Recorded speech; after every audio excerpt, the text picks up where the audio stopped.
Hi friends, வணக்கம் and welcome to RK news Tamil Nadu channel. சற்று முன் வெளியான முக்கிய செய்தி. வாகன பதிவை மற்றொருவர் பெயருக்கு மாற்றுவது எளிது, வழிமுறைகள் என்ன? செய்தியை முழுமையாக கேட்கறதுக்கு முன்னாடி நம்ம சேனலை சப்ஸ்கிரைப் பண்ணலாம். சப்ஸ்கிரைப் பண்ணிக்கோங்க, மறக்காம பெல் பட்டனை கிளிக் பண்ணிக்கோங்க. அப்போ தான் நம்மளுடைய அப்டேட்டட் நியூஸ் உங்களுக்கு உடனுக்குடன் வந்து சேரும். நாம் அனைவருக்கும் வாகனம் வாங்குவது என்பது எளிதான காரியமாகிவிட்டது. ஆனால் பழைய வாகனங்களை விற்பவர்களுக்கு மட்டும் இன்னும் சில சிரமங்கள் நீடித்து வருகிறது. அதுதான் வாகன பதிவு சான்றிதழ் எனும் ஆர்சி புக் பெயர் மாற்றம். பலரும் இந்த எளிய வேலையை தலைவலியாக கருதுகின்றனர். இதற்கு முக்கிய காரணம் போதிய விழிப்புணர்வு இல்லாததுதான் என்பதை புரிந்து கொள்ள வேண்டும். முக்கியமாக நாம் பிறருக்கு கார், பைக் அல்லது பிற மோட்டார் வாகனங்களை விற்பனை செய்யும் போது அவர்கள் பெயரில் வாகனத்தை பதிவு செய்து கொடுத்துவிட வேண்டும். இல்லை என்றால் வாங்கி சென்ற வாகனம் விபத்துக்கு உள்ளாகும் போதோ போக்குவரத்து விதிகளை மீறினாலோ அபராத தொகை நம் பெயரில் வரவு வைக்கப்படும். எனவே வாகனத்தை விற்கும் போது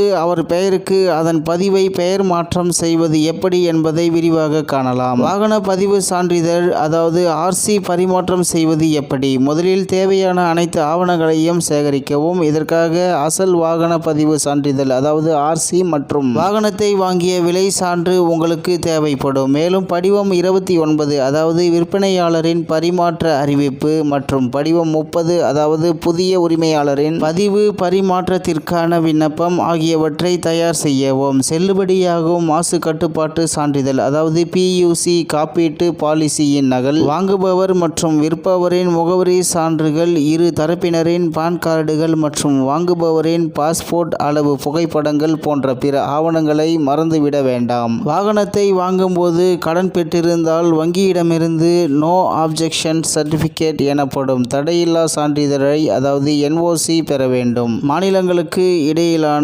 இடமாற்றங்களுக்கு கூடுதல் படிவங்கள் தேவைப்படலாம். அடுத்ததாக வாகனம் பதிவு செய்யப்பட்டுள்ள வட்டார போக்குவரத்து அலுவலகத்திற்கு அதாவது ஆர்டிஓ செல்லவும். தொடர்ந்து அனைத்து ஆவணங்களையும் சமர்ப்பித்து தேவையான கட்டணங்களை அதற்காக நிறுவப்பட்டிருக்கும் வட்டார போக்குவரத்து அலுவலக கவுண்டரில் செலுத்தவும். இதனையடுத்து அலுவலர்கள் நம் ஆவணங்களையும் வாகனத்தின் விவரங்களையும் சரிபார்ப்பார்கள். தற்போது இந்த செயல்முறை அனைத்தும் எளிமைப்படுத்தப்பட்டுள்ளது என்பதையும் நாம் தெரிந்து கொள்ள வேண்டும். பரிவாகன் தளத்தில் இந்த செயல்முறைகளை எளிதாக முடிக்க முடியும். இதற்காக பரிவாகன் தளம் அல்லது செயலியில் வாகன பதிவு எண்ணை உள்ளிட்டு தொடரவும் என்பதை கிளிக் செய்யவும். அடிப்படை சேவைகள் விருப்பத்தை தேர்ந்தெடுத்து உங்கள் சேஸ் எண்ணின் கடைசி 5 இலக்கங்களை, பின்னர் வேலிடேட் ரெஜிஸ்டர் நம்பர் அல்லது சேஸ் நம்பர் என்பதை கிளிக் செய்யவும். ஓடிபியை சரியாக உருவாக்கி உள்ளிட்டு தொடரவும். அடுத்து உரிமை மாற்றம் என்பதை தேர்ந்தெடுத்து தேவையான விவரங்களை நிரப்பவும். மேலும் உங்கள் காப்பீட்டு தகவலை புதுப்பித்து கட்டணத்தை மதிப்பாய்வு செய்து